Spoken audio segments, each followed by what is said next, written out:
ہمارے مولا و آقا امام زمانہ اجل اللہ تعالیٰ فرج شریف کا ہم پر حق ہے کہ ہم ان کے ظہور کے لیے دعا کریں، ہم ان کی حکومت اور قیام میں آسانیاں پیدا کریں۔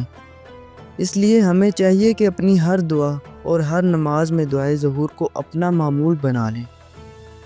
آپ بھی اپنی مادری زبان میں دعا کریں۔ اگر کوئی اردو بولتا ہے تو اردو میں دعا کریں۔ مولا، اب تو آپ کا پاک گھرانہ آباد ہو۔ اگر سرائکی بولتا ہے تو سرائکی میں دعا مانگے۔